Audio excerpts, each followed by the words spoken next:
नमस्कार दोस्तों, मैं हूं doctor Rajat Gupta, paediatric cardiologist Fortis hospital Mohali.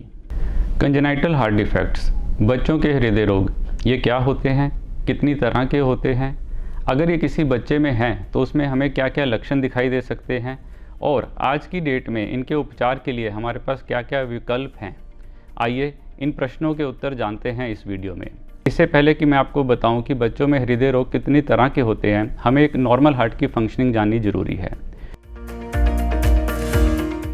हमारे हार्ट में 4 चैम्बर होते हैं। 2 ऊपर के चैम्बर होते हैं जिसे हम एट्रियम कहते हैं और 2 नीचे के चैम्बर होते हैं जिसे हम वेंट्रिकल कहते हैं। ये वेंट्रिकल हार्ट के मेन पंपिंग चैम्बर होते हैं। बॉडी से नीला खून इस राइट एट्रियम में आता है, राइट साइड के ऊपर वाले चैम्बर में आता है और यहाँ से एक वेल्व के थ्रू इस राइट वेंट्रिकल में चला जाता है। यहाँ से पल्मोनरी आर्टरी, जो हार्ट की एक मेन नस है, इसके थ्रू दोनों लंग्स में जाता है। ये राइट साइड में सारा का सारा खून नीला खून होता है जिसमें से ऑक्सीजन यूज़ कर ली जा चुकी होती है बॉडी के द्वारा, ऑक्सीजन की मात्रा इसमें कम होती है। जब ये खून लंग्स में चला जाता है वहाँ पे ऑक्सीजन मिलती है, खून लाल हो जाता है और ये लाल खून वेन्स के द्वारा लेफ़्ट साइड के ऊपर वाले चैम्बर में, लेफ़्ट एट्रियम में वापस आ जाता है। वहाँ से दोबारा से एक वेल्व के थ्रू लेफ़्ट वेंट्रिकल में जाता है और वहाँ से एक बॉडी की मेन नस जिसे हम एओर्टा कहते हैं उसके थ्रू पूरी बॉडी में सप्लाई होता है। तो ये तो रही एक नॉर्मल सर्कुलेशन। जब तक बच्चा माँ के गर्भ में होता है तो जो ये हार्ट की 2 मेन नसें हैं, पल्मोनरी आर्टरी और एओर्टा, इन दोनों के बीच में एक कनेक्शन होता है जिसे हम बोलते हैं डक्टस आर्टरियोसस। ये बहुत ज़रूरी होता है क्योंकि जब तक बच्चा माँ के गर्भ में होता है बच्चे के लंग्स फंक्शनिंग नहीं होते, वहाँ पे ब्लड की ज़रूरत नहीं होती, तो सारा का सारा ब्लड लंग्स में जाने की जगह इस डक्टस आर्टरियोसस के थ्रू बॉडी में चला जाता है। पैदा होने के बाद जैसे ही बच्चे के लंग्स ओपन होते हैं, हमें वहाँ पे ब्लड की ज़रूरत होती है, तो ये डक्टस आर्टरियोसस बंद हो जाता है और लंग्स में ब्लड का सर्कुलेशन शुरू हो जाता है। तो ये जो डक्टस आर्टरियोसस है नॉर्मली बर्थ के बाद 48 से 72 आवर्स के अंदर मोस्ट ऑफ द बच्चों में बंद हो जाता है। अगर ये खुला रह जाए, पेटेंट रह जाए, तो हम इसको बोलते हैं पेटेंट डक्टस आर्टरियोसस यानी कि PDA। तो ये तो रही अब तक नॉर्मल सर्कुलेशन की बात। अब हम करते हैं हृदय में कितनी तरह के रोग हो सकते हैं। सबसे पहले हम बात करते हैं होल इन हार्ट। एक होल इन हार्ट जो आपने आमतौर पे सुना होगा, बच्चे के दिल में सुराख है। ये सुराख भी कई तरह का हो सकता है, अलग अलग जगह पे हो सकता है। जैसे कि अगर ये ऊपर वाले चैम्बर में है, एट्रियम में है, दोनों एट्रियम के बीच की जो वॉल है उसे हम बोलते हैं एट्रियल सेप्टम। अगर उसके बीच में सुराख है तो उसे बोलते हैं एट्रियल सेप्टल डिफेक्ट। सिमिलरली अगर ये वेंट्रिकल में है, दोनों वेंट्रिकल के बीच की जो दीवार है उसे हम बोलते हैं वेंट्रिकुलर सेप्टम, और अगर उसमें सुराख है तो उसको बोलेंगे वेंट्रिकुलर सेप्टल डिफेक्ट। और तीसरे तरह का दोनों आर्टरियों के बीच में अगर वो नस पेटेंट रह गई, पेटेंट डक्टस आर्टरियोसस जो हमने अभी सुना, तो ये तीसरी तरह का सुराख हो जाता है। ASD भी अलग अलग लोकेशन पे हो सकता है, बड़ा हो सकता है, मीडियम हो सकता है या छोटा हो सकता है। VSD भी अलग अलग लोकेशन पे हो सकता है, हार्ट में ऊपर की तरफ हो सकता है, एपेक्स पे हो सकता है या बिल्कुल मेन नसों के नीचे हो सकता है। ये मल्टीपल भी हो सकते हैं, हो सकता है 2 सुराख हो, 3 सुराख हो। ये भी बड़े, छोटे या मीडियम हो सकते हैं, जिसके ऊपर डिपेंड करता है कि बच्चे के सिम्टम्स कब आएंगे, जल्दी सिम्टोमेटिक होगा क्या लेट होगा। इस पर डिपेंड करता है कि सुराख बड़ा है, छोटा है या मीडियम है। तो ये तो रहे सिंपल सुराख। अब बच्चे के हार्ट में सुराख ना हो करके उसके जो वेल्व्स हैं वो टाइट हो सकते हैं। हमने अभी देखा कि हार्ट में एक चैम्बर से दूसरे चैम्बर में ब्लड जाने के लिए या चैम्बर से मेन नस में ब्लड जाने के रास्ते में वेल्व लगा होता है। वेल्व का फंक्शन होता है कि ब्लड एक ही डायरेक्शन में फ़्लो करे, ना कि उसमें वापस आए, ताकि लीक ना हो, ब्लड स्मूथली चलता रहे। लेकिन अगर यही वेल्व टाइट हो जाए तो हार्ट को ज़्यादा प्रेशर लगाना पड़ेगा सेम अमाउंट ऑफ ब्लड को आगे फ्लो कराने के लिए, तो हार्ट के ऊपर प्रेशर लोड बन जाता है। इसे कहते हैं वेल्व का सिकुड़न होना या वेल्व में स्टेनोसिस होना। तीसरी तरह के रोग में हार्ट में सुराख भी हो सकता है और साथ में वेल्व टाइट भी हो सकता है। तो ऐसी स्थिति में एक तो हार्ट को प्रेशर ज़्यादा लगाना पड़ रहा है, लंग्स में ब्लड नहीं जाएगा और सुराख के थ्रू नीला और लाल खून मिक्स होने लग जाएंगे, जिससे बच्चा नीला पड़ जाता है। इसमें सबसे कॉमन बीमारी होती है tetralogy of Fallot. Tetralogy of Fallot में बच्चे जन्म के कुछ समय के बाद नीला पड़ना शुरू कर देते हैं। कितने समय के बाद नीला पड़ते हैं ये डिपेंड करता है कि आर्टरी में टाइटनेस कितनी है। अगर लंग्स में ब्लड बिल्कुल नहीं जा रहा तो जल्दी नीला पड़ेंगे, अगर थोड़ा ज़्यादा जा रहा है तो नीलापन लेट आएगा। इसके बाद हम बात करते हैं एक और अन्य तरह की हार्ट की बीमारी की, जिसमें हार्ट की नसें उल्टी जुड़ी होती हैं। नीले खून की नस जो लंग्स वाली आर्टरी है वो लेफ़्ट हार्ट से आती है और जो बॉडी की मेन आर्टरी है वो राइट साइड वेंट्रिकल से आएगी। तो इसमें क्या होगा, जैसे हमने देखा राइट साइड में पूरा का पूरा नीला खून होता है, तो नीला का नीला खून, पूरा नीला खून बॉडी में चला जाएगा और लाल खून फेफड़ों में जाता रहेगा जहाँ उसकी ज़रूरत नहीं है। तो बॉडी में ऑक्सीजन की बहुत कमी हो जाएगी। बर्थ के इमीडिएटली बाद बच्चा बहुत नीला पड़ना शुरू हो जाएगा, उसका ऑक्सीजन लेवल 60-65 तक आ जाता है, जबकि ये नॉर्मल 90 से भी ऊपर होता है। अन्य तरह की बीमारी में जो हार्ट की दो मेन नसें हैं, पल्मोनरी आर्टरी और एओर्टा, ये पूरी तरह से ब्लॉक हो सकती हैं। पल्मोनरी आर्टरी अगर ब्लॉक है तो लंग्स में ब्लड नहीं जाएगा, बच्चा बिल्कुल नीला पड़ जाएगा। और अगर एओर्टा में ब्लॉकेज आ गई तो शरीर में ब्लड नहीं जाएगा, ब्लड प्रेशर बिल्कुल कम हो जाएगा। तो ये दोनों बीमारियां भी तब तक मैनिफेस्ट नहीं करेंगी जब तक डक्टस आर्टरियोसस खुला हुआ है, क्योंकि ये एक जगह से दूसरी जगह तक ब्लड ले जाएगा। जैसे ही डक्टस आर्टरियोसस बंद होगा 24 घंटे बाद, 48 घंटे बाद या 72 घंटे बाद, उसी टाइम ये दोनों बीमारियां एकदम हमारे सामने आ जाएंगी। इसके अलावा और भी रेयर बीमारियां होती हैं जिसमें हार्ट का एक साइड का चैम्बर नहीं बना या एक साइड का वैल्व नहीं बना, जिसे हम हाइपोप्लास्टिक लेफ्ट हार्ट या हाइपोप्लास्टिक राइट हार्ट कहते हैं। इसको सिंगल वेंट्रिकल भी कहते हैं, क्योंकि फंक्शनली बोथ बॉडी में और लंग्स में ब्लड भेजने के लिए एक ही वेंट्रिकल काम करता है। तो ये बहुत कॉम्प्लेक्स तरह की बीमारी होती है और इसमें पूरी तरह से ठीक कर पाना भी इसको मुश्किल होता है। तो ये तो रही अलग अलग प्रकार के हार्ट डिफेक्ट्स कैसे होते हैं और कहाँ कहाँ होते हैं। अब अगर ये किसी बच्चे में हैं तो इसके क्या क्या सिम्टम आ सकते हैं, हम उनको कैसे पहचान सकते हैं, इसकी बात करते हैं। तो एक जनरल सा रूल है, जितनी बड़ी बीमारी होगी, जितनी सीरियस बीमारी होगी, उतनी जल्दी सिम्टम आने शुरू होंगे। अगर सिम्टम बर्थ पे ही आ गए तो इसका मतलब है कोई बड़ी बीमारी, सीरियस प्रॉब्लम प्रेजेंट है जिसको जल्दी इलाज की ज़रूरत है। हो सकता है ये सिम्टम बर्थ से पहले माँ के गर्भ में भी आ जाएं, लेकिन उसका पता सिर्फ अल्ट्रासाउंड के द्वारा चलता है और ये बीमारियाँ भी बहुत रेयर होती हैं। तो हम जानते हैं बर्थ पे क्या प्रॉब्लम हो सकती है बच्चे को।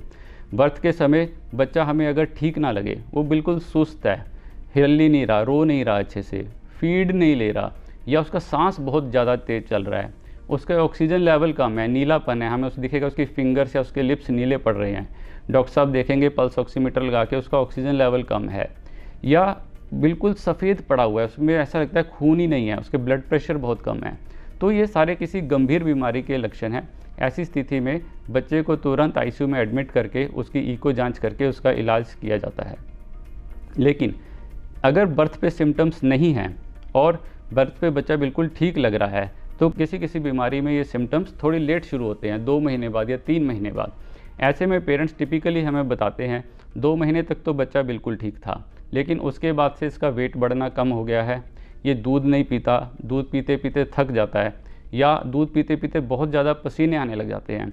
नॉर्मली हर बच्चे को पसीने आ सकते हैं, लेकिन इन बच्चों को बहुत पसीने आते हैं।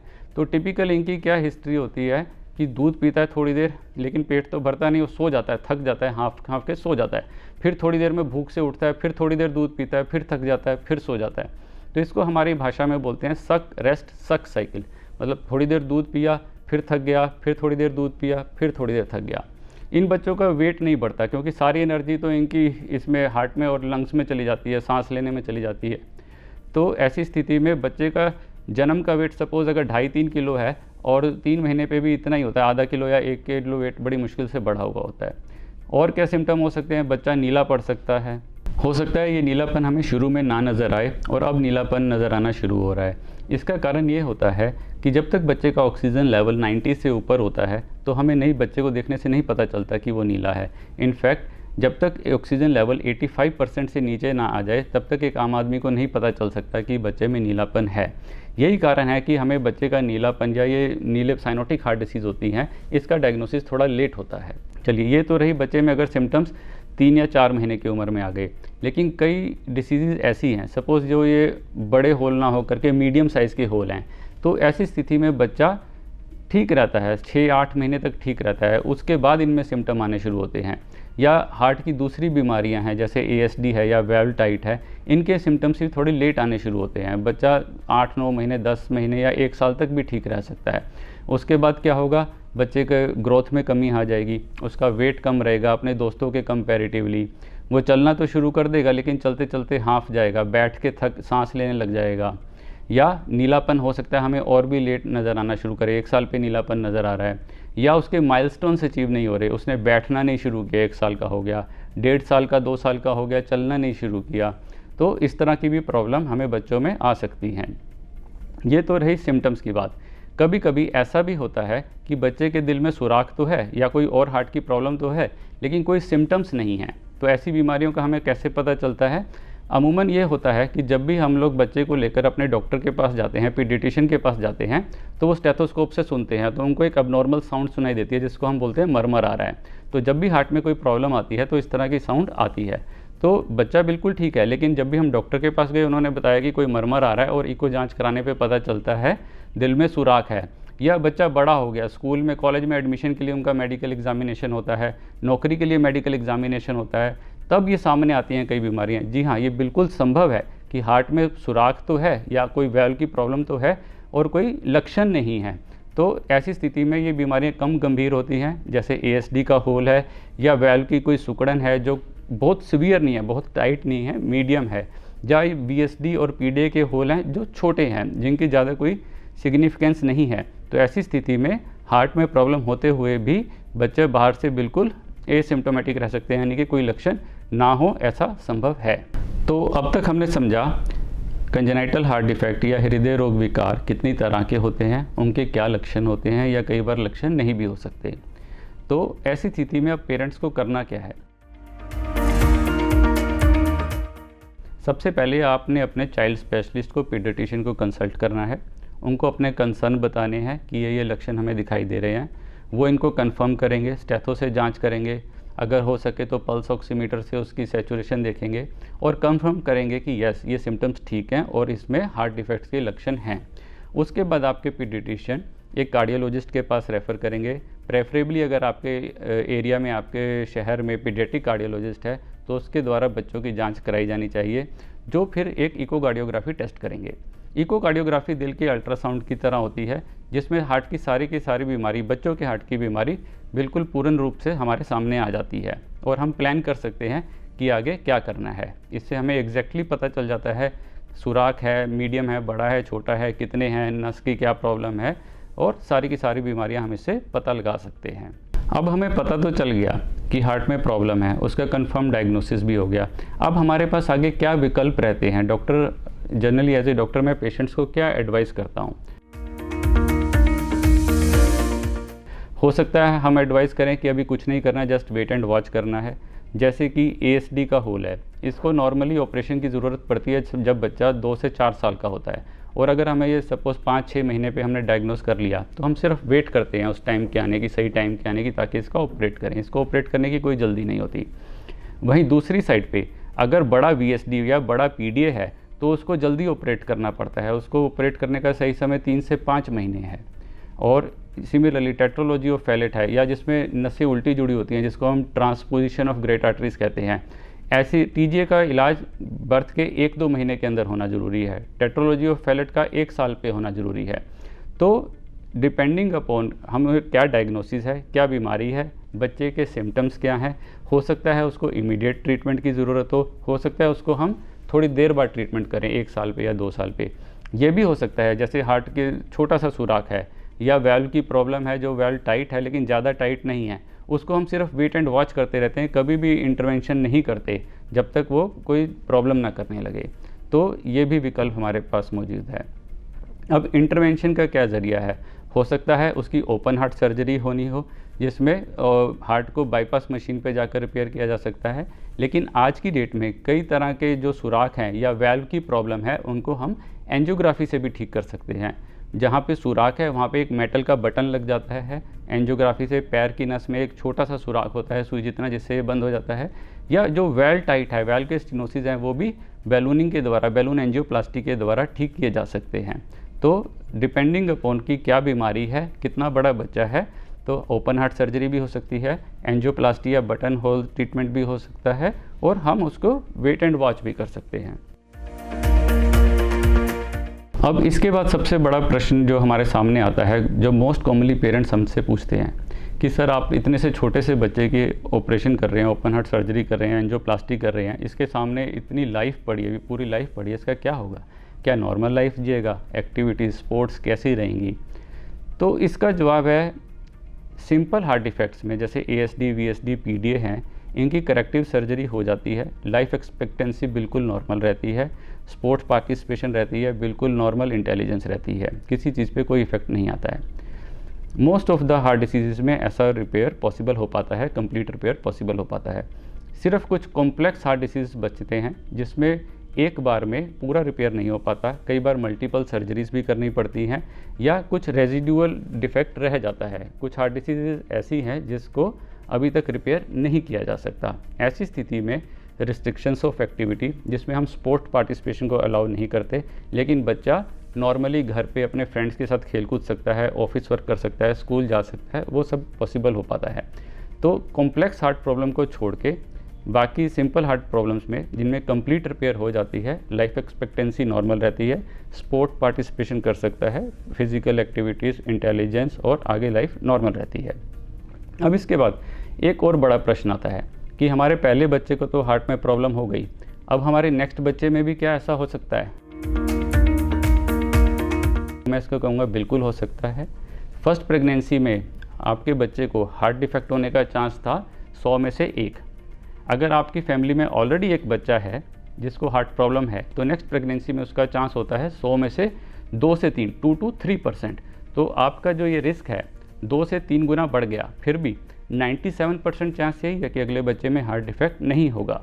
तो ऐसी प्रेगनेंसीज में हम क्या करते हैं, जहाँ पे भी एक चाइल्ड को ऑलरेडी हार्ट डिफेक्ट है, तो उनको 16 से 18 हफ्ते की प्रेगनेंसी जब हो जाती है तो फीटल इकोकार्डियोग्राफी टेस्ट किया जाता है, जिससे हमें क्लियरली पता चल जाता है कि इस बच्चे को भी हार्ट की प्रॉब्लम हो रही है या नहीं हो रही है। तो हम अकॉर्डिंगली वैसे प्लान कर सकते हैं। लास्ट में मैं इतना कहना चाहूँगा, किसी भी हार्ट डिफेक्ट के सक्सेसफुल आउटकम के लिए ज़रूरी है उसका टाइम पे डायग्नोसिस हो, टाइम पे ट्रीटमेंट हो।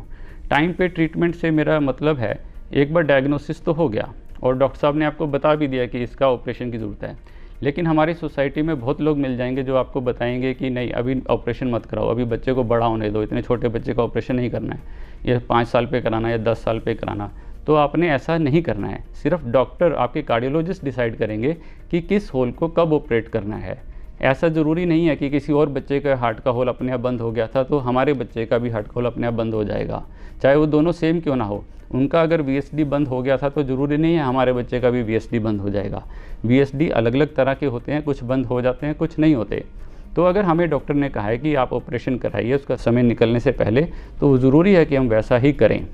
तो सही समय पे डायग्नोसिस, सही समय पे उसका ऑपरेशन, और उसके बाद ऑपरेशन के बाद भी रेगुलर फॉलोअप बहुत ज़रूरी है। ऐसा नहीं है कि एक बार ऑपरेशन हो गया तो कभी दिखाने ही नहीं गए उसके बाद भी रेगुलर फॉलोअप बहुत ज़रूरी है। Thank you.